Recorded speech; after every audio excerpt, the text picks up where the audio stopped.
اسے اس زندگی کا اس کے زندگی کے درخت میں سے جو خداوند کے فردوس میں ہے پھل کھانے کو دوں گا. اب یہ بات جو ہے خاص طور پہ یہاں پہ 2-3 چیزیں ہیں. ایک تو یہاں پہ خاص بات ہے کہ روح کلیسیوں سے انسان کو کلیسیوں کو روح سے خدا کے روح سے سننے کی نہایت ضرورت ہے.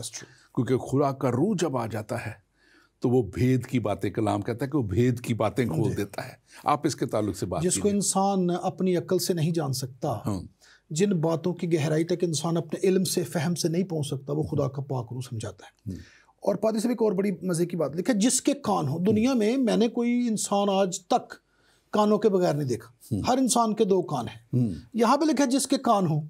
اس کا مطلب ہے کہ یہ فزیکل کانوں کی بات نہیں ہو رہی, یہ کچھ اور قسم کے کان ہیں جو روح کی آواز سنتے ہیں اور پھر اس کے مطابق چلتے ہیں. تو خدا کا پاک روح کہتا ہے کہ وہ کان بھی ہیں سب کے پاس, انہیں کھولنے کی امتیاز کی روح کی ضرورت ہے تاکہ ہم ان کانوں سے خدا کے پاک روح کی بات سن سکیں. اور لفظ جس کے بڑا دلچسپ ہے, اس کا مطلب خدا چاہتا ہے ہر ایک شخص اپنے وہ جو روحانی کان ہیں ان کو کھولے اور روح کی آواز کو سنے اور اس کی ہدایت کو جانے. یہ کلیسیا کے لیے بہت زیادہ, اور یہ آپشن نہیں ہے, یہ حکم ہے بائی دا وے. ہر بندے کو جو کلیسیا کا ممبر ہے اسے روحانی کانوں کو کھولنے اور پاک روح کی بات کو سننے کی ضرورت ہے. اور اس کو جب ہم دیکھتے ہیں تو اس میں جو بات خاص طور پہ لکھی ہے کہ روح کلیسیوں سے کیا فرماتا ہے اور جو غالب آئے. اب روح یقیناً ایک معقول عبادت کی, جیسے ہم نے پہلے بھی بات کی تھی کہ خدا چاہتا ہے کہ ایک معقول عبادت کی جائے. ہم اس کو زیادہ بات نہیں کر سکے تھے, ہم تھوڑا سا اس پہ بات کریں گے کہ جو ہے غالب آنا, غالب کیسے آ سکتے ہیں, غالب کون آئے گا اور کیسے آئے گا. تو اس کا ہمیں ایک نقشہ نہمیہ کی کتاب میں اگر ہم چلے جائیں پرانے عہد نامے میں, تو وہاں پہ ہمیں ملتا ہے کہ کس روح کے ساتھ کیسے دعا کرنے آنا ہے. آج کل لوگ جلدی کے دفعہ اٹھتے ہیں, جلدی سے تیار ہوتے ہیں اور نکل کے پہنچتے ہیں. کوئی لیٹ پہنچتا ہے, کوئی جلدی وقت پہ پہنچ جاتا ہے. تو عبادت کے لیے جانا ہے, کوئی پراپر تیاری نہیں. اور کچھ لوگوں نے تو وہ باہر سے اپنے آپ کو دھوتے ہیں, لیکن ان کے ذہن, سوچ, خیالات اسی طرح ہی جو ہیں وہ نکمے, اور اس میں ہر طرح کا بغض, حسد, چوری, بہت کچھ اس میں بھرا ہوتا ہے. آپ اس کے تعلق سے ضرور بات. اور سر دیکھیں, آپ نے جو نقشہ بیان کیا صبح اٹھ کے جلدی منہ دھو کے جانے اور دعا کرنے کا, اس دعا کا محرک جو ہے نا وہ ہمارا ڈر ہوتا ہے کہ ہم نے صبح نکلنا ہے, میں نے گاڑی پکڑنی ہے یا بس پہ جانا ہے, سائیکل پہ, واٹ ایور جو بھی ہم موڈ یوز کرتے ہیں. تو وہ خوف ہے جس کی وجہ سے ہم وہ دعا کر رہے ہوتے ہیں کہ بھئی میں صبح اپنے آپ کے لیے دعا کر لوں تو میں حادثات سے بچ جاؤں, اپنی بیوی کو, بچوں کو خدا کے ہاتھ میں دے دوں اور ہم لوگ حادثات و خطرات سے بچیں. دعا کا محرک ڈر نہیں ہے, دعا کا محرک مسیحا سے محبت ہے. That is the most important thing. اس دعا کا جو محرک محبت ہے اس کی وجہ سے ہمیں دعا کرنی ہے. اور جب محرک جو ہے جو ہمیں تحریک دیتا ہے دعا کرنے کے لیے وہ محبت ہے, تو پھر ہم جو آپ نے نقشہ کھینچا صبح جلدی ہاتھ منہ دھو کے دعا کرنے والا, وہ نہیں ہوگا. پھر ہم ٹائم نکالیں گے, ڈیڈیکیٹڈ ٹائم, اور بیٹھیں گے اور اپنے رب سے گفتگو کریں گے, اپنے خدا سے باتیں کریں. اور یہی وہ چاہتا ہے, یہی عبادت ہے جو چاہتا ہے کہ جو دل سے نکلے. اور میں نے پہلے بھی کہا, میں دوبارہ دہرائے دیتا ہوں کہ جب محبت کی کمی ہو جاتی ہے تو ہم مکینیکل بن جاتے ہیں, بس رسمیں پوری کی اور اپنا دکھانے کے لیے, اپنے آپ کو تسلی دینے کے لیے نماز بھی پڑھ لی, دعا کری, واٹ ایور وی ڈو, اپنے ہاتھ دھو لیے, پاؤں دھو لیے, منہ دھو لیا. لیکن یہ رب کے لیے یہ کچھ چیزیں بڑی اہمیت نہیں رکھتی. رب کو جو the thing he is most interested in is our heart. تو وہ خدا ہمارے دل کی حمد و ثنا اور پرستش کو مانگتا ہے, قبول کرتا ہے, اور وہی اسے اچھی لگتی ہے. ویسے تو فرشتے ڈھیروں ڈھیر لگے ہیں, لیکن انسان سے وہ دلی دعا کی جو ہے وہ درخواست کرتا ہے. اور جب ہم باقاعدہ ٹائم نکالتے ہیں, بیٹھتے ہیں, دعا کرتے ہیں, خاندانی دعا کرتے ہیں, خدا سے روتے ہیں, گھٹنوں کے بل ہوتے ہیں, this is what he requires basically from the believers. اور فتح کے لیے تو پہلے بھی ہمیں پتہ ہے خدا کا پاک روح اپنی کتاب میں لکھتا ہے کہ اس کے خون کے وسیلہ سے ہم فتح مند ہوتے ہیں, فتح پاتے ہیں اور ہم آگے بڑھتے چلے جاتے ہیں. اب جو ایک معقول عبادت کی بات ہے اور جو خدا کو پسند آنے والی عبادت کی بات ہے, اس کو ہم کوئکلی سم اپ کریں گے آگے بڑھتے ہوئے. نہمیہ کی کتاب اگر ہم دیکھیں تو وہاں پہ ہم دیکھتے ہیں 9واں باب اور اس کی پہلی آیت میں لکھا ہوا ہے, وہ جب خدا کے پاس آئے تو وہاں پہ لکھا ہوا ہے کہ پھر اسی مہینے کی 24 تاریخ کو بنی اسرائیل روزہ رکھ کر اور ٹاٹ اوڑھ کر اور مٹی اپنے سر میں ڈال کر اکٹھے ہوئے. اب یہ ایک نظر آ رہا ہے کہ وہ کیسے, دیکھیں یہاں پہ آئے ہیں وہ, انہوں نے روزہ رکھا ہے, بڑی تیاری نظر آ رہی ہے ان کی. ایک ان کو ٹاٹ اوڑھا ہے, انہوں نے اپنے آپ کو ہمبل کیا ہے. خدا کے حضور میں سیک کلوتھ پہننا, ٹاٹ اوڑھنا جو ہے ہمبلنس کی نشانی ہے, اور مٹی اپنے سر میں ڈال کے اپنے آپ کو عاجز کر لینا. آپ اس کے تعلق سے ضرور بات بالکل آپ نے صحیح بالکل فرما دیا کہ ہم دنیا داری کے معاملات سے اپنے آپ کو علیحدہ کرتے ہیں, اور رب کے حضور اگر ایسا موقع آ گیا ہے ہم نے خدا کی نافرمانی کی ہے تو یہ بڑی مقبول عبادت ہے, ہم روزہ رکھیں اور اپنے آپ کو خاکسار کریں, اپنے آپ کو عاجز کریں, اور یہ رب کو پسند آتا ہے. کیونکہ جب ہم, اور یہ سارا کچھ کوئی بڑا میکینیکل نہیں ہے, یہ دل کی ساری صورتحال ہے. دل جب ٹوٹتا ہے, اندر سے ہم پچھتاتے ہیں یا رب کی قربت چاہتے ہیں, تو پھر ہم یہ روزہ اور بندگی اور عبادت اور اس کی قربت حاصل کرنے کے لیے سب. اور پھر لکھا کہ انہوں نے آگے جا کے اگر ہم دیکھیں تو وہاں پہ لکھا ہوا ہے کہ انہوں نے اپنے آپ کو الگ کیا, سیپریٹڈ دیم سیلف. اسی نہمیہ کی کتاب میں ہم دیکھتے ہیں کہ انہوں نے اپنے آپ کو علیحدہ کیا ہے, سیپریٹ کیا ہے, اور وہ اپنی جگہ کے کھڑے ہو کے اپنے گناہوں کا اقرار کر کے خدا کے پاس آئے. تو انہوں نے کنفیشن آف سن کیا ہے. سو یہ خاص طور پہ پوائنٹ ہے. اور پھر یہ بات جو ہے خدا کے کلام کو سنا اور اس پہ توجہ دی ہے انہوں نے. hearing the word of God and then acting on that word of God. اس پہ آ کے انہوں نے لکھا ہوا ہے, اور کلام مقدس میں ہم یعقوب کی خط میں بھی دیکھتے ہیں, وہاں پہ لکھا ہوا ہے کہ بغیر اعمال کے جو ہے ایمان مردہ ہے. ایمان جو بغیر اعمال کے مردہ ہے. تو اعمال بھی جو ہے انسان کے اس طرح کے ہونے چاہیے. یہ نہیں کہ صرف وہ نمازاں پوریاں کرنیاں نے, اعمال جو ہیں بڑے ضروری ہیں, کیا کر رہا ہے انسان, اور یہ بہت ضروری ہے. اور پانچویں بات خاص طور پہ بلکہ چھٹی اس میں جو ہے کہ یہ ایک ایسی لیڈرشپ, رائچس لیڈرشپ جو ہے کہ وہ اس کی ضرورت ہے. آپ اس کے تعلق سے ضرور بتائیے. جی بالکل. اور اس کے بغیر ہم لیڈر جو ہیں جن کو ہم گائیڈ پیچھے فالو کرتے ہیں نا, جو وہ کرتے ہیں, وہ کہتے ہیں کلیسیا بھی کسی پادری کی ریفلیکشن ہوتی ہے کہ وہ کیا انہیں گائیڈ کرتا ہے. تو یس آف کورس یہاں پر ہمیں نظر آتا ہے کہ خدا چاہتا ہے کہ ہم دل کی تبدیلی اور سر محبت کے بغیر سب کچھ فضول ہے. میں نے پچھلی دفعہ بھی کوٹ کیا تھا پہلا کرنتھیوں باب 13 کہ محبت کے بغیر میں فرشتوں کی زبانیں بھی بولوں, انسانوں کی بھی کچھ بھی کروں, محبت کے بغیر کچھ چیز نہیں ہے. اور پھر اس میں خاص طور پہ جو آخری بات میں سمجھتا ہوں, بہت سے اس میں پوائنٹ ہیں, وقت ہمارے پاس نہیں ہے, میں اس کو بہت سے حوالے میرے پاس تھے, میں اس کو نہیں کھول رہا ابھی بالکل بھی. اور یہاں پہ کیا کہ جو پھر ہماری دعا ہونی چاہیے وہ سیلف سینٹرڈ نہیں ہونی چاہیے, گاڈ سینٹرڈ, خدا کے حضور میں خدا کی شکر گزاری, خدا کی مہربانیوں کے لیے اس کا شکر, خدا کو اس کی پرستش کرنا, اس کی ستائش کرنا. آپ اس کے سر میں چھوٹی سی بات کروں گا, آپ ضرور کریں. بڑا اچھا لفظ بولا گاڈ سینٹرڈ دعا. تو سر وہ جو گاڈ سینٹرڈ دعا ہوتی ہے نا, وہ ایک لفظ کی یا ایک فکرے کی دعا بھی بہت بڑا کام کر دیتی ہے. ہمیں یاد ہے جب پطرس نے اس پہ جھیل پہ چلنے کی کوشش کی اور اچانک اس کی توجہ, مسیحا نے کہا چل لے تو بھی, اس نے مسیحا کو پانی پہ چلتے دیکھا کہ کس طرح پانی اپنے ہاتھ پھیلائے مسیحا کو ویلکم کر رہے ہیں, تو اس نے کہا میں بھی چلنا چاہتا ہوں, کہ چل لے. جو ہی چلا, لکھا جب تک مسیح کو تختہ رہا صحیح جا رہا تھا, جو ہی توجہ ہٹی تو ڈوبنا شروع ہوا. وہاں پر سر ایک چھوٹی سی دعا لکھی ہے پطرس کی, لکھا ہے اے یسوع مجھے بچا, گاڈ سینٹرڈ پریئر. اور لکھا کیا ہے کہ مسیحا نے اسے آگے بڑھ کے ایک دم پکڑ کے ڈوبنے سے بچا لیا. تو گاڈ سینٹرڈ پریئر تو سر کمال ہے, اور ان کا یہ فروٹ اور نتیجہ یہ نکلتا ہے کہ خدا ہمیں بچاتا ہے. بالکل. اور وہ آپ نے ایک لفظ کیا, کوشش کی, کوشش ہی نہیں کی بلکہ وہ چلا بھی, کیونکہ یسوع نے چلا, کیونکہ یسوع نے کہا کہ آ, تو پھر کوشش نہیں تھی, وہ چلا. لیکن اس نے شک کیا, اور جب شک انسان کرتا ہے تو پھر وہ گرتا ہے. شک نہیں کرنا, خدا کے کلام پہ ایمان لے کے آگے بڑھتے چلے جانا ہے.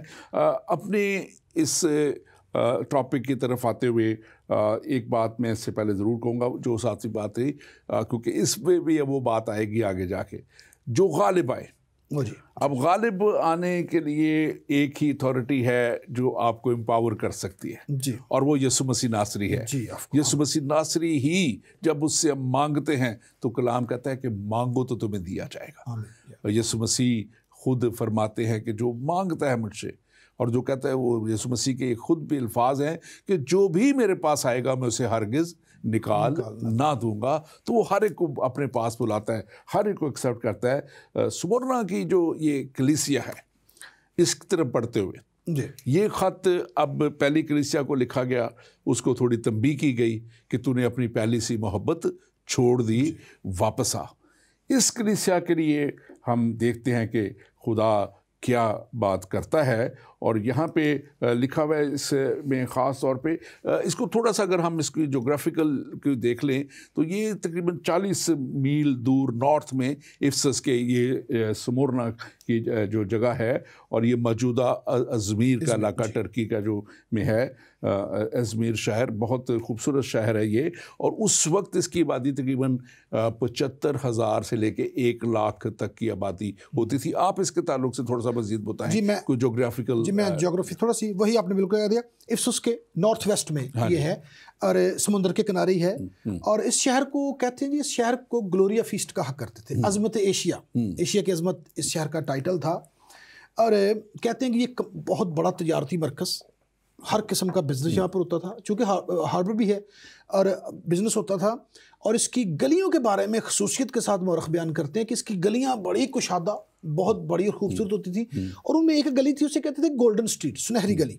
وہ گلی سمندر کے کنارے پہ جا کے ختم ہوتی تھی، اور جہاں پر وہ ختم ہوتی تھی وہاں پر سائبل کا مندر تھا، اور سائبل کے مندر کی طرف جاتے ہوئے شہر سے اندر کی طرف سے راستے میں 2 اور مندر بھی راستے میں ہمیں نظر آتے ہیں، ایک اپولوس کا مندر، اور ایک آپ نے ایفروڈائٹ کا مندر بھی پچھلی دفعہ کہا، اور ایک ایسکلیپیوس کا مندر ہے۔ اور جو شہر کے اندر سے گلی شروع ہوتی تھی پہاڑوں کے پاؤں کے نیچے، وہاں پر سب سے بڑے دیوتا زیوس کا مندر تھا۔ اور سر دیکھیں، تجارتی بھی شہر ہے، امیر شہر ہے، اکنامکلی بڑا سٹرونگ ہے، اتنے بڑے بڑے مندر ہیں، اور ان مندروں میں دن رات ان اپنے خداؤں کی پوجا کرتے ہیں، بڑا مذہبی مرکز یہ ہوا کرتا تھا ان دنوں میں، جہاں پر پھر بعد میں کلیسیا۔ اور پھر یہ آپ نے جو اس کے بعد میں کہا، یہ بہت بڑا انفلوئنس رکھتا تھا اس پورے علاقے میں، اور اس کا جو بت ہے اس کے تعلق سے کسی کو بات کریں گے کہ یہ جہاں جہاں لے کے گیا، ابھی بھی جب یہ رشیا اور اس طرف موو کیا تو وہ سارے رشیا میں کمیونزم آ گیا،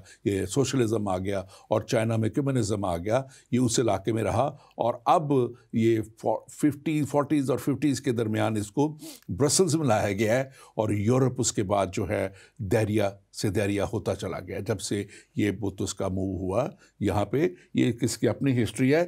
ان حالات کے اندر یہ کلیسیا اور ایمانداروں کا وہاں پہ سروائیو کرنا کوئی آسان بات نہیں تھی، اور جیسے ہم نے پہلے کہا تھا کہ یہ خطوط جو لکھے گئے ہیں یہ ایک بڑے ہی ایسے پس منظر ہیں ان شہروں کے اور ان جگہوں کے، جس کی وجہ سے ان کو لکھے گئے ہیں، کیونکہ وہ ایک ایسے حالات سے یہ گزر رہے تھے۔ آپ ضرور اس کو بیان کیجیے تھوڑا سا۔ تو اب دیکھیے، اتنا کچھ ہونے کے باوجود، اتنے بڑے مندر اور ان کا مذہبی مرکز اور تجارتی، وہاں پر کلیسیا جو ہے وہ ان کے بیچاروں کے پاس تو کمرے ہیں جہاں پر وہ عبادت کرتے ہیں، اور وہ اتنے امیر بھی نہیں ہیں، لیکن وہ کلام کی بات بڑی صادر آتی ہے کہ تم دنیا کا نور ہو، اور پوری کائنات کے اندھیرے پر وہ مسیحا کی محبت کی لو، جو روشنی جو تھی وہ غالب آ گئی، اور اس پورے علاقے میں انجیل کی روشنی پھیلی ہے۔ اور پھر وہاں پر یہ ایسا چرچ ہے جس کی صرف تعریف کی گئی ہے صرف، اور اتنے بڑے شہر میں جا کے بھی انہوں نے خداوند کا کام اس بہادری سے۔ اور یہاں پہ ہم دیکھتے ہیں کہ خداوند ان سے کہہ رہے ہیں کہ میں تیری مصیبت اور تیری غریبی کو جانتا ہوں، 9ویں آیت اگر ہم دیکھیں، لیکن اس سے پہلے ایک بڑی اہم آیت ہے، میں آج اس پہ بات کرنا چاہتا ہوں۔ لکھا ہے 8ویں آیت میں، سمرنا کی کلیسیا کے فرشتے کو یہ لکھ، اب کون کہہ رہا ہے؟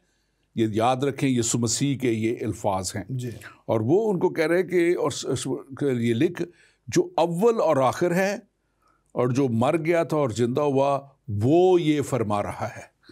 یسوع مسیح اول اور آخر۔ آج اس بات کو بڑا میں سمجھتا ہوں کہ سمجھنے کی ضرورت ہے ہمارے جتنے بھی ناظرین ہیں۔ یسوع مسیح خود فرما رہے ہیں، جن کو یہ دنیا کہتی ہے کہ یہ روح اللہ ہیں، جن کو کہتے ہیں کہ ان کو ماننے بغیر ہمارا مذہب پورا نہیں، ان کی بات لکھیں جو اول اور آخر۔ جب وہ اول اور آخر ہے تو آپ مجھے بتائیں کہ اس کے بعد کسی کے آنے کی ضرورت ہے؟ آپ اس کو بیان کیجئے سر. جس سے شروع ہی وہ ہے اور آخر ہی وہ ہے, اس کے نہ پہلے کچھ تھا نہ اس کے بعد کچھ ہے جو ہماری سمجھ میں آتا ہے انسانی عقل میں. تو کیسے ہم کہہ سکتے ہیں اس کے بعد کوئی؟ پہلے باب پہ بھی یسوع مسیح نے کہا میں الفا اور اومیگا, جی, یعنی کہ first letter of Greek and the last letter of Greek, جو پہلا اور آخری ہے لفظ, میں الفا اور اومیگا ہوں. اب یہاں پہ وہ کہہ رہے ہیں, بار بار ذکر ہے, لوگ دیکھتے نہیں ہیں, لوگ پڑھتے نہیں ہیں, لوگ سنتے نہیں ہیں, وہ اپنی بین بجائے جاتے ہیں. وہ کہہ رہے میں اول اور آخر ہوں, میرے بعد کوئی بھی نہیں ہے. اور میں اس بات کو آج خاص طور پہ دیکھ رہا کہ جب یسوع مسیح نے کہہ دیا تو پھر ہم کسی اور کو کیسے کہہ دیں کہ اس کا آنا جائز ہے یا وہ ہے یا نہیں ہے.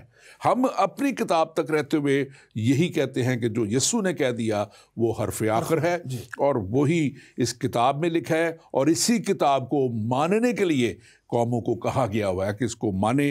اور لکھا ہے جو زندہ تھا, جو مر گیا تھا اور زندہ ہوا, اب پھر سے وہ خود اپنے منہ سے اپنے الفاظ ہے وہ یہ فرماتا ہے.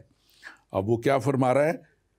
میں تیری مصیبت اور تیری غریبی کو جانتا ہوں. آپ اس کو ایکسپلین کیجیے. جی میں سوری, آپ نے بڑا اچھا اس کو کہہ دیا. وہ جو اول اور آخر, جو اس میں اضافہ دیکھیں, اول اور آخر بھی بات ہوگی, اس کی عظمت میں اور اضافہ دیکھیں. جو مر گیا تھا اب زندہ ہے, اور اس کے بعد اس کے مرنے کا کوئی تذکرہ نہیں. وہ اس لیے اس چرچ کو کہہ رہا تھا, یہ آج کے ساری کلیسیوں کے لیے بھی پیغام ہے کہ موت ہمارے لیے کوئی اختتام نہیں ہے, موت ہمارے لیے کوئی چیز نہیں ہے. اس لیے اس چرچ کو لکھا گیا کیونکہ یہ پرسیکیوٹڈ چرچ تھا, بڑا ظلم و زیادتی ہوئی, آگے ہم بات کریں گے.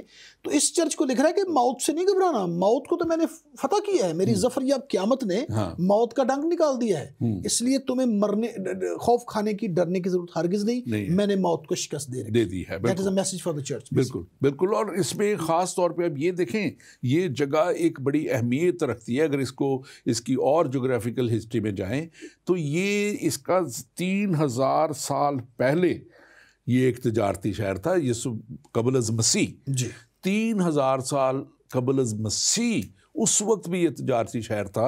اور اس وقت اور اس کے بعد اس شہر کے حاکم جو مارکس اوریس تھے, انہوں نے 178 مسیح کے بعد آنے کے بعد اس کو دوبارہ سے تعمیر کرایا, کیونکہ ایک بہت بڑا زلزلہ یہاں آیا تھا جس کی وجہ سے یہ شہر تباہ ہو گیا تھا, اور اس نے اس کو دوبارہ سے تعمیر کرایا.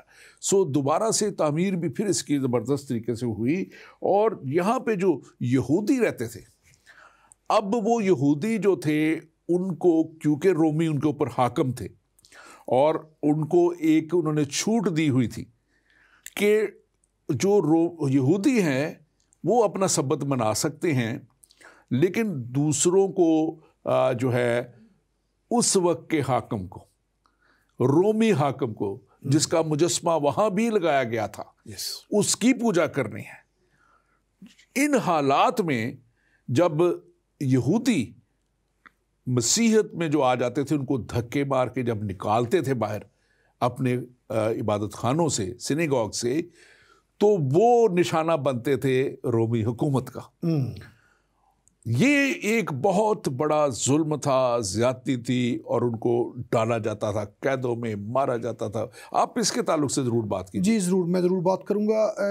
پادری صاحب, وہاں پر جو مسیحی ہیں, یہ کوئی آسان جگہ نہیں تھی ان کے لیے. This was very difficult place to be a Christian. پہلی وجہ, وہاں پر رومیوں کی حکومت تھی, اور رومیوں نے تب تک یہ جو دور ابھی چل رہا ہے جہاں پہ ہم جس کی بات کریں, ڈومیشین جو ہے وہ ایمپرر موجود ہے, اور اس دور میں جو کیسر ہے, جس کو اردو میں کہتے ہیں, انگریزی میں سے سیزر کہتے ہیں, کیسر کی ورشپ عام بلکہ آفیشل ہو چکی تھی کہ ہر ایک رومی نے کیسر کو بطور خدا مان کے تو وہاں پر جا کے ایک پنچ بخور جو ہے جلانا ہے, کچھ نہیں کرنا, صرف جا کے کہنا جی سیزر از گاڈ. تو کرسچن جو وہاں پر گئے, انہیں دو بڑے دشمن تھے. پہلا تھا کیسر کی عبادت. اب کرسچن جو ہیں کسی کو یہ نہیں کہہ سکتے کہ فلاں بھی لارڈ ہے, وہ کہتے ہیں سوائے جیزس کے کوئی لارڈ نہیں. اب انہیں ریکوائر یہ تھا کہ یہ یہاں پر جائیں, ایک پنچ پکڑیں اور جا کر وہاں پر کہہ دیں جی میں. اور دوسرا جو بڑا مشکل تھا اس وقت یہودیوں کرسچنز کے لیے, وہ یہودی تھے جو انجیل کے بڑے دشمن تھے. اور ہر طرف سے ہی دشمنیاں تھیں، ہر طرف سے مشکلات تھیں، اس کے باوجود یہ چرچ شاباشی لینے والا ٹھہرا ہے۔ اور یہ صاحب وہ شہر ہے پاس تصور جس میں سب سے پہلے جو ہے وہ ہے ایشیا میں جی اس وقت کی ایک دیوی ڈیا روما اس کا نام تھا، اس کا جو اس کی ہیکل وہاں پہ بنائی گئی، جی اور اس ہیکل کو وہاں پہ پوجا بھی کروائی جاتی تھی، زبردستی جو تھا کہہ لیں، یا وہ لوگوں کو مائل اور قائل کیا جاتا تھا۔ تو ان حالات میں سمجھتا ہوں کہ بہت ہی مشکل حالات میں وہاں کی کلیسیا جو تھی وہ قائم رہی۔ ہم یہاں پہ جو خاص بات دیکھتے ہیں، کرسچینٹی اس وقت بھی دنیا کا سب سے زیادہ پرسیکیوٹڈ مطلب کہ جہاں اظہار رسانی ہو رہی ہے جس قوم پہ، جن لوگوں پہ، مذہب پہ، وہ کرسچینٹی ہے۔ 80% جو ہے اظہار رسانی جو ہے، پرسیکیوشن ہے، وہ کرسچنس کی ہو رہی ہے، اور ہم دیکھ رہے ہیں کہ یہ پہلی صدی میں بھی اس وقت بھی یہ ہو رہا تھا، یہ اس وقت سے یہ کام جاری ہے، لیکن خدا کے لوگ بڑھتے چلے گئے ہیں، کیونکہ یہ سچا کلام، خدا کا کلام آپ کو اس بات کے لیے زور دے دیتا ہے، طاقت دے دیتا ہے، قوت دے دیتا ہے۔ آپ اس کے تعلق سے ضرور بات کیجیے۔ اور سر وہ شروع میں ہم نے جب شروع کیا تھا، اس کا نام دیکھیں سمرنا، ہاں سمرنا، اور یہ مر لفظ کا مادہ ہے، یہ سمرنا اس کا مادہ ہے، وہیں سے یہ لفظ۔ اور مر کیا چیز ہے ہمیں پتہ ہے، مر ایک وہ بڑی کڑوی سی ایک ریسنز ہوتی ہے، لیکن اس کی خوشبو بڑی زبردست ہے، اور اس کلیسیا کو سمرنا کا نام دیا گیا ہے۔ مر خداوند کے حضور بھی جلاتے تھے پرانے زمانے میں، مر کے اور بھی بڑے کام تھے، کاہن کے کو مسح کرنے کے جو تیل استعمال، اس میں بھی مر ڈالتے تھے۔ پھر ہم دیکھتے ہیں کہ کچھ اور بھی مر کے کام ہیں جو عبادت خانے میں بھی مر کو جلایا کرتے، اس کی خوشبو ہے۔ اس چرچ کو سمرنا کہا گیا کہ یہ مر کی خوشبو کی طرح کا چرچ ہے۔ تو یہاں سے خوشبو کہاں سے اٹھ رہی تھی؟ میں اپنے آپ سے پوچھ رہا تھا، وہ خوشبو تھی مقدسین کے لہو کی، ان کے خون کی۔ اتنا خون اس جگہ پر بہایا گیا، اور اس کی خوشبو خداوند کے نتنوں کو اس کے خون کی پہنچتی تھی، اس لیے اس چرچ کو بہت ہی پسندیدہ چرچ قرار دیا گیا ہے۔ اور وجہ تھی پرسیکیوشن، ان لوگوں نے پرسیکیوشن سے گزر گئے ہیں۔ روم کے کسی دیوتا کو نہیں کہا ہی از مائی لارڈ، ان کا نہیں، ہم نہیں کہیں گے۔ حالانکہ میں ڈاکٹر صاحب کی دفعہ سوچتا ہوں، لوگ کچھ سوچتے ہوں گے، لبرل جو لوگ ہوں گے، کہ یار آپ نے کیا کرنا، جا کے چٹکی لے کے تو وہاں پر جلا دو تو واپس آ جاؤ، باقی سارا سال کرسچن رہو، اپنی جان بچاؤ۔ اس نے کہا نہ، خداوند کے سوا ہم کسی کو لارڈ کہہ ہی نہیں سکتے۔ اور یہ وہ حالات پھر، کیونکہ اس ساری چیزوں کا بتانا بہت ہی ضروری ہے، لیکن اس سے پہلے کہ میں بتاؤں، میں اپنے ناظرین سے کہوں گا کہ آپ ضرور ہمیں، اگر کوئی آپ کا سوال ہے، آپ ہمیں ٹیکسٹ کر سکتے ہیں۔ ہماری انڈیا سے جو بہن ڈورس ہے، وہ غالباً ٹرائی کر رہی ہیں اسکائپ پہ، مجھے ان کا میسج آ رہا ہے کہ میری وہ آئی ڈی کو ایکسیپٹ کیا جائے، زندگی ٹی وی آئی ڈی سے وہ کال کرنا چاہ رہی ہیں۔ آپ بھی اگر کال کرنا چاہیں، اچھا، مجھے بتایا جا رہا ہے کہ آئی ڈی ایکسیپٹ کرنے کی ضرورت نہیں، آپ اسٹریٹ اوے اس پہ کال کیجئے، اس آئی ڈی پہ، اور آپ کو آپ کی کال ملے گی۔ آپ کوئی بھی اگر کرنا چاہے تو زندگی ٹی وی اسکائپ کے اوپر اس آئی ڈی پہ آپ کال کیجئے، اور وہ آپ کو کنیکٹ کریں گے۔ بھائی صاحب، جو میں بات کر رہا تھا جی، اس سمرنا کی جو کلیسیا میں، اس شہر میں 23 AD میں جو مسیح کے بعد جو ہے، اس میں سیزر اگسٹس کو ان کی جو سینٹ نے یہ اجازت دی کہ ایک اور ہیکل وہاں پہ بنائے، اور وہ ہیکل اس نے اپنی ماں لیویا کے نام سے منسوب کی، اور پھر 3 سال بعد پھر رومی سینٹ جو تھی، اس نے اس ہیکل کو، اس وقت کی بڑی بدعت جو تھی، بہت بڑا کلٹ اس ٹائبیریس کا تھا، ٹبریس کہتے تھے اس کو، یا تبریاس بھی کہتے تھے اردو میں، اور انگلش میں ٹائبیریس کہتے ہیں اسے، اس کو انہوں نے اس کے ساتھ منسلک کر دیا، اور یہ اس وقت کی ایک بہت بڑی بدعت تھی جو کہ خدا کے خلاف کام کر رہی تھی۔ اور لکھا ہے کہ یوحنا نے، اور اس وقت کے بعد جب یوحنا کا اس جگہ پہ آنا ہوا، اور وہ اس وقت وہاں قید تھا، ساتھ ہی پتمس کے جزیرہ میں، تو اس وقت سے پھر اس کے رہا ہونے تک ایک بہت بڑا جو تھا اختلاف جو رومی حکومت اور مسیحیوں کے درمیان جو بڑھ گیا, جہاں سے پھر پرسیکیوشن بہت زیادہ سٹارٹ ہوئی. آپ اس کے تعلق سے یا اور جیسے بھی آپ اس کو بیان کرنا چاہیں آپ کیجئے. یہ جیسے کہ ہم نے شروع میں پہلے اپنے اس میں کہا تھا کہ یہ آنے والی تاریخ کا بھی احاطہ کرتا ہے, یہ ہر چرچ کا جو دور ہے یہ تقریباً 150 سال کی ایذا رسانی کا حوالہ ہے یہ چرچ.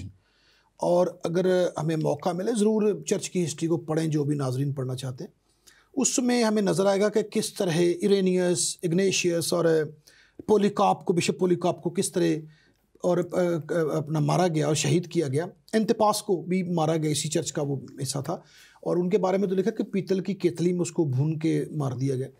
تو یہ چرچ وہ چرچ ہے. اور آج کی اگر ریلیٹ کر لیں تو ہمیں بڑا مشکل لگتا ہے کسی بھی ایسی جگہ جانا جہاں پر ہم ایزیلی کلام نہ سنا سکیں. تو کلام سنانا, انجیل لے کے جانا کبھی بھی ایزی نہیں رہا. صاحب آپ نے ذکر کیا بشپ پولیکاپ کا, اور وہ بزرگی کی حالت میں 86 کی عمر میں, جب کہ وہ بہت زیادہ کلام کو پھیلاتا رہا, اس کو جب پکڑا گیا, قید کیا گیا, بہت دفعہ اسے کہا گیا, کیونکہ اصل میں رومی نہیں چاہ رہے تھے اور حاکم نہیں چاہ رہا تھا کہ وہ کرے, کیونکہ وہ ایک بہت بڑا نام رکھتا تھا, فالوئنگ بھی رکھتا تھا, تو اس کو وہ چھوڑنا چاہتے تھے, لیکن کہتے تھے کوئی دفعہ کہہ دے کہ میں نے یہ نہیں کیا.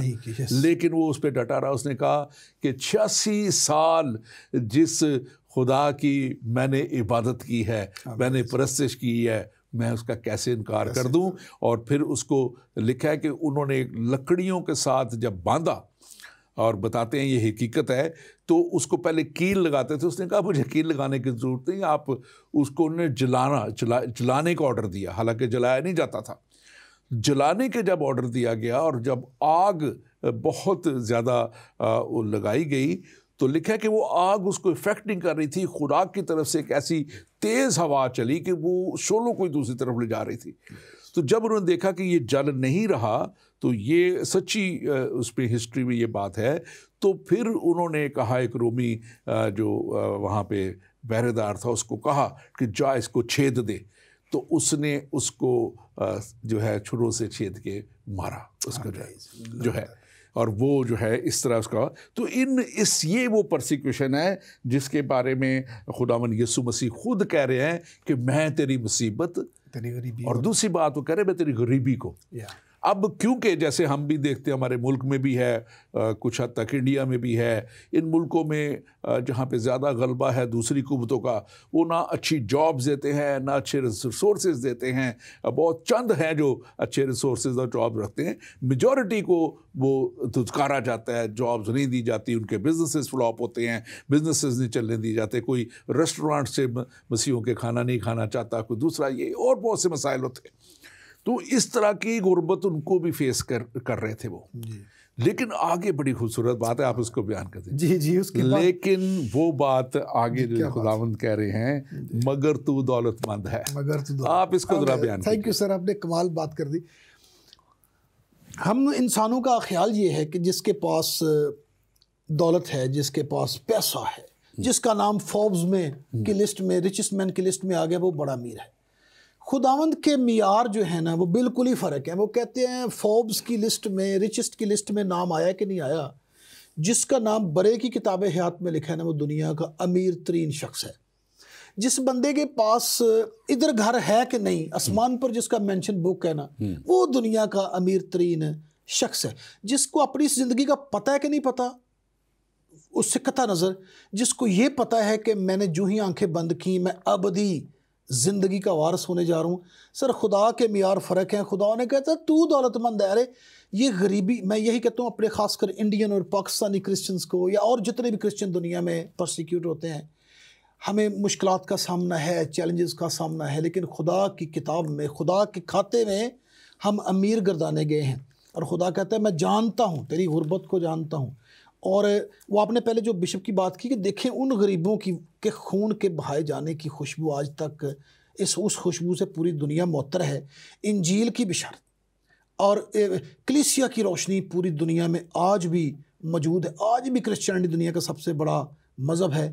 وہ جو غریب تھے رب کی نظر میں دولت مند تھے, اور وہ دولت جو وہ غریبی جو رب کی نظر میں دولت گردانی گئی, اس کا فروٹ دیکھیں, حاصل دیکھیں کہ آج بھی دنیا کے ایک بڑے حصے میں انجیل کا پرچم بلند ہے، صلیب کا پیغام عام ہے اور لوگ مسیحا کو جانتے ہیں۔ تو سر یہ ایک کمال، خدا کے معیار فرق ہیں، اس لیے کوئی بندہ انسانی معیار سے غربت یا امیری کو ماپنے کی کوشش نہ کرے۔ میں کہتا ہوں سب سے امیر وہ ہے جس کا رب باپ ہے، جس کے پاس ابدی زندگی ہے، جس کا آسمانی مینشن ہے اور جس کا نام برے کی کتاب حیات میں لکھا ہے، جس کا بدن پاک روح کا مسکن اور ٹیمپل ہے، وہ دنیا کا سب سے امیر شخص ہے، اور جو مسیحا کو نہیں جانتا وہ کنگال ہے۔ اور میں سمجھتا ہوں کہ آج کی کلیسیا کے لیے جو یہ غریبی کی بات ہے، جو یہ ظلم کی بات ہے، آج کی کلیسیا کے لیے میں یہ کہوں گا کہ اے پاکستان کی کلیسیا، اے انڈیا کی کلیسیا، اے ایران کی کلیسیا، اے مڈل ایسٹ کی کلیسیا، اے الجزائر کی کلیسیا، اے سوڈان کی کلیسیا، جہاں جہاں ظلم و ستم ہو رہا ہے کلیسیا پہ، خدا کہہ رہا ہے ان سے آج، خدا اس سمورنا کی کلیسیا کو جو کہہ رہا ہے وہ ان کے لیے بھی کلام ہے کہ میں تیری مصیبت کو جانتا ہوں، لیکن تو غریب نہیں ہے، میں تیری غربت کو بھی جانتا ہوں، تو امیر ہے کیونکہ تیرے پاس وہ ہے جو ان کے پاس نہیں ہے، تیرے پاس خدا کا بیٹا ہے، تیرے پاس وہ ہے جو ہمیشہ کی زندگی دیتا ہے، اور جس کا وعدہ ہے کہ جو مجھ پہ ایمان لائے گا وہ ہمیشہ کی زندگی کا وارث ٹھہرایا جائے گا۔ اور یہ وعدہ اس نے ہر ایک وعدہ اپنا پورا کیا۔ اس نے شاگردوں سے کہا تھا کہ میں پھر آؤں گا، وہ پھر زندہ ہو کے ان کے پاس واپس آیا۔ کلام کہتا ہے اور سارے مذاہب اس بات کو تصدیق کرتے ہیں کہ کرائسٹ ول کم اگین، کیونکہ یسوع مسیح نے خود کہا تھا کہ میں دوبارہ آؤں گا، اور دنیا انتظار میں ہے اس کی۔ تو وہ جو کہتا ہے وہ کرتا ہے۔ خداوند ان سے کہہ رہا ہے اے مصیبت اٹھانے والو، تم غریب نہیں ہو، تمہارے پاس وہ کچھ ہے جس کو بڑے بڑے خزانے بھی خرید نہیں سکتے، اور وہ ہمیشہ کی زندگی ہے، وہ خدا کی حضوری ہے۔ آپ اس کے تعلق سے ضرور بات کریں۔ میں اس پہ ضرور بات کروں گا۔ دیکھیں، یہودی ہیں تو وہ بھی مسیحا کی آمد کے منتظر ہیں، ہمارے مسلمان ہیں تو وہ بھی مسیحا کی آمد کے منتظر ہیں، اور ہم ہیں تو ہم بھی مسیحا کی آمد کے منتظر ہیں۔ آخر بھئی مسیحا کے بغیر کیوں دنیا کا کاروبار نہیں چلے گا؟ انسان کے اندر پادری صاحب ایک یوٹوپیا کی خواہش ہے، ایک کمال امیزنگ دنیا کی خواہش ہے کہ یہ دنیا امن کا گہوارہ بن جائے، ہم کھیلیں کودیں، بے فکری میں سو جائیں، جب چاہیں اٹھ جائیں، اور مشکلات اور بیماریاں اور تکلیفیں ٹل جائیں، اور یہ دنیا جنت کا گہوارہ بن جائے۔ کلام پڑھ کے دیکھ لیں، کلام شاہد ہے کہ یہ دنیا یوٹوپیا یا وہ دنیا نہیں بن سکتی جب تک مسیح نہیں آئے گا۔ وہ آئے گا، اپنی ہزاری قائم کرے گا، اس دنیا میں نہ دکھ ہوگا، نہ تکلیف، نہ بیماری، نہ پریشانی۔ تو پھر مسیحا کا آنا ہی تو از حد ضروری ہے، وہ نہیں آئے گا تو یہ کاروبار دنیا آگے چل نہیں سکتا۔ اور ایک بات جو پہلا یوحنا اس کے 5 باب اور اس کی 12 آیت میں لکھی ہوئی ہے، لوگ سمجھتے ہیں کہ ہمارے پاس زندگی ہے، ہمارے پاس آسائش ہے، ہمارے پاس یہ ہے، لیکن یہاں پہ کلام کہتا ہے جس کے پاس بیٹا ہے، جس کے پاس بیٹا ہے اس کے پاس زندگی ہے۔ یعنی کہ یہ زندگی تو ختم ہونی ہے، لیکن وہ ہمیشہ کی زندگی کا وہی وارث ہے جس کے پاس بیٹا ہے۔ پہلا یوحنا اس کا 5واں باب 12ویں آیت، اور جس کے پاس خدا کا بیٹا نہیں اس کے پاس زندگی نہیں ہے۔ آج لوگ بڑی ہی سمجھتے ہیں کہ وہ آئے گا، یسوع مسیح سب کچھ کرا کے حوالے کر دے گا، ایسا نہیں ہوگا۔ یہ کلام کہتا ہے، یسوع مسیح نے کہا ہے میں ہی اول اور میں ہی آخر ہوں اور کوئی نہیں ہے۔ اور یہاں آپ کچھ کہنا چاہ رہے ہیں؟ سر میں کہہ چاہتا کہ وہ حوالے نہیں کرے گا کسی کے بھی، سب کچھ اس کے حوالے کیا جائے گا، کلام یہ کہتا ہے۔ اور اگر آپ دوسرا یوحنا دیکھیں اور اس کا پہلا باب اور اس کی 9ویں آیت کا دوسرا حصہ دیکھیں، وہاں لکھا ہے جو اس تعلیم پر قائم رہتا ہے اس کے اور اس کے پاس باپ بھی ہے اور بیٹا بھی ہے۔ اس کے پاس باپ بھی ہے اور بیٹا بھی، یعنی خدا بھی ہے اور خدا کا بیٹا یسوع بھی اس کے پاس ہے۔ اور یہی وہ کلام ہے جو حقیقت ہے، جو سچائی ہے، جس کو ہم چاہتے ہیں کہ لوگوں تک ہم پہنچائیں۔ آپ ضرور بات کیجئے اس کے اگلے حصے پہ، اس آیت کے جو ہم پڑھ رہے ہیں، سمرنا کی کلیسیا۔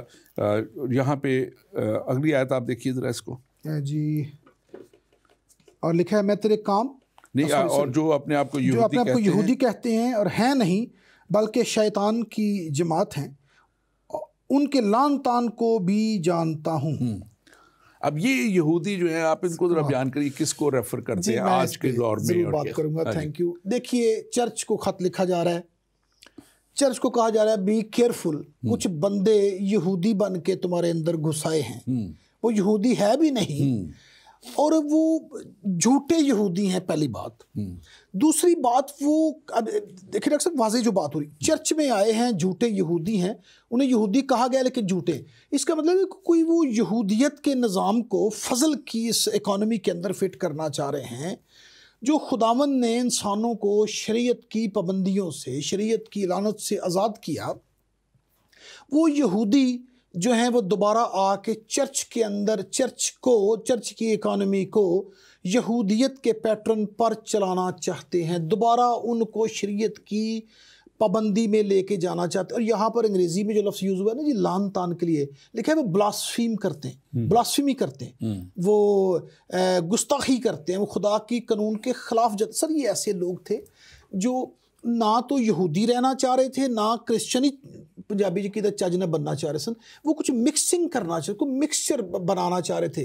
خدا کا کلام واضح بیان کرتا ہے کہ شریعت جو ہے وہ فضل جو ہے وہ شریعت کے ماتحت نہیں ہے، اور جو شریعت والے ہیں وہ فضل کی اس برکات کو حاصل نہیں کر سکتے۔ ہمیں یا تو شریعت کے پیچھے چلنا ہے یا پھر فضل کے پیچھے چلنا ہے، ادھی پچدی زندگی کے پیچھے جانا ہے یا پھر ابدی زندگی کے پیچھے جانا ہے۔ اور اس کو خداوند یہاں پہ سرزنش کر رہے ہیں کہ یہ جھوٹے ہیں اور یہ ہمارے فضل کی جو برکتیں ہیں ان میں مکسنگ کرنا چاہ رہے ہیں، جو میں سمجھتا ہوں اس آیت کو پڑھ کے۔ بالکل۔ اور آگے اگر ہم چلیں مزید 10ویں آیت جو ہے دوسرے باب کی مکاشفہ کی، اور وہ بڑے واضح طور پہ یہاں پہ بیان کر رہی ہے، جو دکھ تجھے سہنے ہوں گے ان سے خوف نہ کر، دیکھو ابلیس تم میں سے بعض کو قید میں ڈالنے کو ہے تاکہ تمہاری آزمائش ہو، اور 10 دن تک مصیبت اٹھاؤ گے، جان دینے تک بھی وفادار رہے تو میں تجھے زندگی کا تاج دوں گا۔ اب ایک طرف تو خداوند وارن کر رہے ہیں، تنبیہ بھی کر رہے ہیں، آگاہ بھی کر رہے ہیں کہ تمہیں مصیبت اٹھانی ہوگی، جو دکھ تجھے سہنے ہوں گے ان سے خوف نہ کر۔ اب خوف نہ کر، ڈر کے تعلق سے، خوف کے تعلق سے جو ہے 365 مرتبہ بائبل میں آیا ہے، ہر روز کے لیے ایک وعدہ ہے۔ آج بہت سے لوگ ڈر میں رہتے ہیں، خوف میں رہتے ہیں، میں بہت سے اپنے قریبی لوگوں میں جانتا ہوں، ان کو یہ خوف ہے، ان کو وہ خوف ہے، ویسا خوف ہے۔ میں جیسے پہلے 2 ہفتوں میں خدا نے بڑا مجھے کلیئرلی واضح طور پہ بتایا کہ ایماندار اس کرونا وائرس میں محفوظ رہیں گے، لیکن میں ساتھ ساتھ یہ بھی کہتا ہوں کہ اس کا یہ مقصد نہیں ہے کہ وہ بے احتیاطی کریں، ان کو احتیاط کی بھی ضرورت ہے، لیکن خدا اپنے لوگوں کی حفاظت کرتا ہے۔ خدا یہاں بھی ان کو یہی کہہ رہا ہے تو خوف نہ کر، جی جو دکھ تجھے سہنے ہوں گے تو خوف نہ کر، کیونکہ خدا خوف نہ کرنے کی جو بات کر رہا ہے وہ یہ وعدہ کر رہا ہے کہ I will give you the strength to bear them, میں تجھے وہ قوت دوں گا، میں تجھے وہ طاقت دوں گا، میں تجھے وہ حوصلہ دوں گا جو تجھے یہاں تک کہ اگر تجھے شہادت تک بھی لے جائیں، شہید بھی کر دیں تو تجھے خوف نہ آئے گا۔ آپ اس پہ بیان کیجیے۔ جی پہلی بات تو یہ کہ دکھوں کے بارے میں مسیحا پہلے بتاتے ہیں۔ کرسچن ہو جانا کوئی بڑی آسان زندگی نہیں ہے، اس میں آزمائشیں ہیں، اس میں مشکلات ہیں، چیلنجز ہیں، تکلیفیں ہیں، لیکن خداوند کہتے ہیں خوف نہ کر، جیسا آپ نے بتا دیا 365 مرتبہ۔ ایک اور سب بات یہ ہے کہ انسان کو خوف ہے حکومتوں کا، خوف ہے موت کا، خوف ہے کچھ چھن جانے کا۔ حکومتوں کا خوف کھانے کی ضرورت نہیں ہے، کلام میں واضح لکھا ہے حکومت خداوند کی طرف سے، اور آخری الٹیمیٹ جو گورنر دنیا کا آ رہا ہے، حکمران، وہ خدا یسوع مسیح خود ہے۔ موت سے خوف کھانے کی ضرورت نہیں ہے، موت کا مسیحا نے خود سے جنازہ پڑھ رکھا ہے، موت کو شکست دے رکھی ہے۔ اور کلیسیا کو دیکھیں، خداوند خود کہتے ہیں، یہ بڑی حوصلے کی بات ہے، وہ خود کہتے ہیں تو خوف نہ کر، میں تیرے ساتھ ہوں، اور تجھے ایسا اطمینان دیا جائے گا جو سمجھ سے بالکل باہر ہے۔ لیکن ہمیں تیار رہنا چاہیے، خوف نہیں کرنا چاہیے، تو وہ سکون ہمارے اندر سرائیت کرتا ہے۔ صرف خاص طور پہ دیکھیں پہلی کلیسیا کو بھی، جب افسس کی کلیسیا کو بھی خدا نے یہ بات کی، اور آخر میں نے کہا جس کے کان ہو وہ سنے روح کلیسیا سے کیا فرماتا ہے۔ آپ نے اس کو بڑا اچھا ایکسپلین کیا، اور وہ ان کو وہ کہہ رہا ہے کہ میں اس درخت میں سے جو خداوند کے فردوس میں ہے پھل کھانے کو دوں گا۔ تو یہ بات بڑی واضح ہے یہ بات بڑی کلیئر ہے کہ انہی کو یہ برکت ملے گی, انہی کے اوپر خداوند کی قدرت ہوگی. یہ درخت میں سے کون کس کو ملے گا؟ جو مسیح کے پیچھے چلتا ہے, جو مسیح کے کلام کے مطابق چلتا ہے, جو اس کی معقول عبادت کرتا ہے. جیسے میں نے پہلے بھی تھوڑا سا بیان کیا تھا کہ صرف یہ نہیں کہ ریچولز پورے کریں ہم وہی جو ہے اپنا کریں اور باہر سے صفائی کریں, کیونکہ یسوع مسیح نے خود جو اس وقت کے عالم فاضل تھے اور فقیہ فریسی تھے, ان کے بارے میں کہا تھا کہ یہ سفیدی پھر قبریں ہیں, اوپر سے یہ بڑا لبادہ ان کا صاف ستھرا سب کچھ رکھتے ہیں, اندر ان کے غلاظت ہے. قبر کے اندر کیا ہوتا ہے؟ ہڈیاں, سب کچھ گلا سڑا چیز رہ جاتی ہے. اوپر سے یہ بڑا کچھ ہے, اندر کچھ بھی نہیں ہے. لیکن خداوند یہی کہہ رہا ہے کہ جو اندر سے جو پاک ہے, جو صاف ہے, جو اس کے ساتھ چل رہا ہے خداوند کے فردوس میں, جو خدا کے فردوس میں, خداوند خدا کے ابلیس کے فردوس میں نہیں. وہ ابلیس خدا کے فردوس میں کوئی ایسی چیزیں نہیں ہوں گی, کوئی ایسے 2 نمبر کام نہیں ہوں گے, کوئی وہاں پہ خدا کے اس پورے کلام میں کہیں بھی کوئی ذکر نہیں ہے کوئی حوروں کا, کوئی دوسروں کا, کسی اور چیز کا. جب اس کتاب کو ماننا ہے تو پھر اس کے مطابق ہمیں اس تصور کو اپنا رکھنا ہے, اس خیال کو اپنا صاف رکھنا ہے کہ وہاں پہ تو خداوند ہے, اس کی حضوری ہے. اور یہاں پہ خدا کا کلام بڑے واضح طور پہ کہہ رہا ہے کہ آزمائش میں سے گزرو گے, تم 10 دن تک مصیبت اٹھاؤ گے. اور یہ اس وقت میں جو تھا ایک کچھ ایسا قانون بھی تھا اور ایسا ہوتا بھی تھا, اور ایون جو پولیکوپ کو بھی 10ویں دن ہی جو تھا وہ جو اس کو پاپا جو شہید کیا گیا تھا, تو 10 دن تک وہ کرتے تھے. اس کی اور بھی کچھ تفسیر ہیں جو کہ 10 دفعہ بھی کہتی ہیں آپ پہ مصیبت آئیں گی. میں آج جب اس پہ سوچ رہا تھا تو جب یہ میرے ساتھ انسیڈنٹ ہوا, جب مجھے پاکستان چھوڑا ہوا, پہلا کیس سمجھ پہ کیا وہ بھی 10 دن میں ختم ہوا, دوسرے کیس میں بھی ایگزیکٹلی 10 دن کے بعد ہی میں 10 دن تک میں بڑی مشکل, بڑی پریشانی سب کچھ رہا, اور 10ویں دن کے بعد میں نکلا وہاں سے. خدا نے کہا کہ نکل جا, اس ملک سے تو چلا جا. کلیئرلی 3 دن خدا نے مجھ سے کلیئر بات کی, اور پھر میں وہاں سے نکلا. تو یہ ایک خدا کے کچھ کام ہیں, خدا کی باتیں ہیں. میں چاہوں گا کہ ہم اس کو مزید اس کے آگے بڑھیں. جہاں اس کو آخری حصے کو ذرا آپ بیان کیجئے تھوڑا. تو میں اس پہ بات کر لیتا ہوں. اب 10 دن کی بڑی خوبصورت بات آپ نے کی. بائبل میں پہلی دفعہ جب 10 دن استعمال ہوئے نا, پتہ ہے کب ہوا؟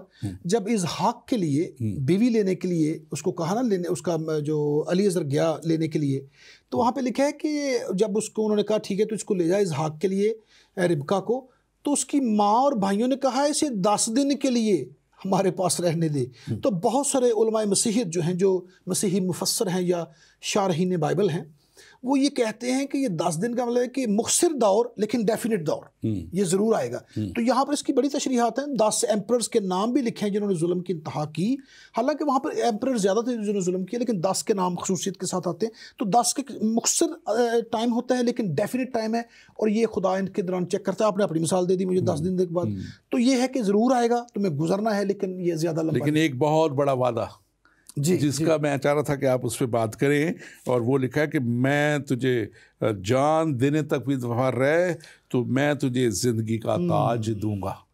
تاج کن کے پاس ہوتا ہے؟ ونرز کے پاس, ونرز کے پاس, بادشاہوں کے پاس, جن کے پاس کو رتبہ, جس کے پاس مرتبہ ہوتا ہے, ان کو تاج دیا جاتا ہے. اور اس شہر سمرنا کا جو نشان تھا, جو ہر شہر کا نشان, وہ بھی تاج تھا. وہ آپ اس کو ہسٹری دیکھیں, اس کا تاج, اس کا نشان, جیسے کچھ ملکوں کے شیر ہیں انہوں نے اپنے بنائے ہوئے نشان یا کچھ اور ہے, سمرنا کا جو نشان تھا وہ تاج تھا. اور خداوند یہاں پہ ایمانداروں سے وعدہ کر رہا ہے کہ میں تجھے زندگی کا تاج دوں گا. میں تجھے وہ تاج دوں گا جو زندگی کا, پوری زندگی کے لیے ہے, ہمیشہ کے لیے ہے. ختم ہو, دنیا کی بادشاہتیں ختم ہو جاتی ہیں, دنیا کے تاج اتر جاتے ہیں, چھن جاتے ہیں, لیکن خداوند پوری عمر کا وعدہ کر رہا ہے. آپ اس کے اوپر مزید بات کریں, اور اس کے ساتھ ساتھ اس آخری حصے پہ پھر سے ضرور بات کریں. جس کے کان ہوں وہ سنیں, روح کلیسیوں سے کیا فرماتا ہے. جو غالب آئے اس کو دوسری موت کا نقصان نہ پہنچے گا. یہ دوسری وقت تھوڑا آپ دوسری موت پہ ضرور بات دوسری موت. اور جو غالب آئے اسے میں زندگی کا تاج دوں گا، یہ آپ نے بات کر دی. تاج ونرز کو ملتا ہے جو دوڑ لگاتے ہیں. انسان کے اندر نیچر ایک ٹینڈنسی ہے کہ اسے اچھا لگتا ہے کہ اس کی کوشش کو سراہا جائے، اور خداوند کہتے ہیں جو غالب آئے گا کوشش کرے گا میں اسے زندگی کا تاج دوں گا. اور دوسری وعدہ یہ ہے کہ دوسری موت کا اس پر کوئی، ہم جانتے کلام میں 2 پیدائشیں بھی ہیں اور 2 اموات کا ذکر بھی ہے. دوسری موت وہ ہے جب ہم ہمیشہ کے لیے دوزخ کی آگ میں ڈال دیے جائیں گے، انصاف ہو جائے گا، کتابیں کھل جائیں گی، سب کچھ ہو جائے گا. تو وعدہ ہے کہ جو غالب آتا ہے اس کے ساتھ ابدی زندگی کا وعدہ ہے. دوسری موت وہ ہے جس کے بعد کوئی چانس نہیں. یہ لوگ جو ہیں دوسری موت کا شکار نہیں. اور دوسری موت کے تعلق سے خاص طور پہ بائبل بیان کرتی ہے کہ جب آگ اور بند گندک کی جھیل میں ڈالا جائے وہ دوسری موت ہے. لیکن کلام مقدس کہتا ہے جو 2 دفعہ پیدا ہوا وہ ایک ہی دفعہ مرے گا. یعنی کہ جسم کی پیدائش اور روحانی پیدائش، روحانی روح سے پیدا ہونا، یسوع مسیح کے خدا کے روح سے پیدا ہونا، یسوع مسیح کو اپنا مان لینا، اپنا بنا لینا.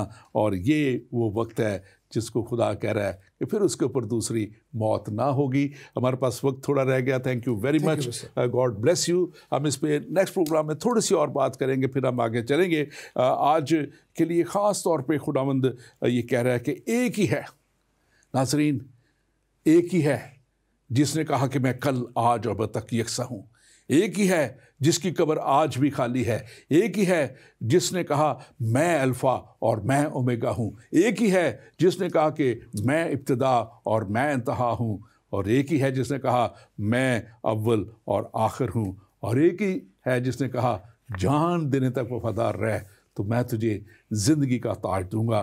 کیونکہ اس کے پاس اختیار ہے، اس کے پاس اتھارٹی ہے، اس کے پاس ہر طرح کی پاور اینڈ اتھارٹی ہے. اس سے پہلے کہ میں کلوز کروں، ہمارے پاس ہماری درخواست ایک آئی ہے. بیٹی انم انور ہیں، انہوں نے کہا کہ بیٹی دعا کریں اور اسپرچل گروتھ کے لیے. بورن اگین ہیں، خداوند میں چلتے ہیں، اسپرچل گروتھ اور بیپٹزم آف ہولی اسپرٹ کے لیے. آئیے ہم ان کے لیے بھی اور اپنے سارے ناظرین کے لیے ایک لمحے کے لیے دعا کریں گے. خدا میں تیرے خادم پاسٹر تصور کے ساتھ اور اپنے اور ساتھیوں کے ساتھ مل کے، اور جتنے اس وقت آن لائن ہیں اور جتنے ایماندار لوگ اس بات پہ ہمارے ساتھ کھڑے ہیں، ہم مل کے اپنی اس بیٹی انم انور کے لیے دعا کرتے ہیں. در نیم آف جیسس فادر، یسوع کے نام میں جیسے تیری اس بیٹی کی خواہش ہے پا خدا، تو اس کو اور زیادہ اپنی قوت سے بھر، اور زیادہ اپنے مسا سے بھر. اپنا پاک روح خداوند اور پاک روح کو بپتسمہ جیسے تیری بیٹی کی خواہش ہے حاصل کرے، اس کو تو عطا کر تاکہ وہ تجھ میں تیرے زور میں آ کے بڑھے. یسوع مسیح ناصری کے نام میں خداوند ہم یہ بھی دعا کرتے ہیں جتنے لوگ اس کلام کو سنتے ہیں، خداوند ان کے جو بھی دلوں میں سوالات ہیں، ذہنوں میں سوالات ہیں، اپنے بیٹے یسوع کے نام میں خداوند تو خود اپنے پاک روح کے وسیلہ سے، جیسے خداوند تو نے ہماری اس بیٹی کو، خدا ہماری بہن ڈورس آنند کی بیٹی کو تو نے جو اس پروگرام کو فالو کرتی ہے، جس نے آج گواہی دی کہ اب انہوں نے اب یسوع کو، مسیح کو بار بار دیکھ رہی ہیں. خداوند تو اپنا آپ اپنے لوگوں پہ بھی ظاہر کر تاکہ یہ لوگ بھی تجھے جانیں اور تجھے پہچانیں. یسوع مسیح ناصری کے نام میں دعا مانگتے ہیں، آمین. اور ناظرین، خداوند کا کلام سچا ہے، اور خداوند کا کلام بڑے واضح طور پہ کہتا ہے میں اس لیے آیا کہ وہ زندگی پائیں اور کثرت کی زندگی پائیں. یہ یسوع مسیح کے الفاظ ہیں. یسوع مسیح آپ کو کثرت کی زندگی دینا چاہتے ہیں.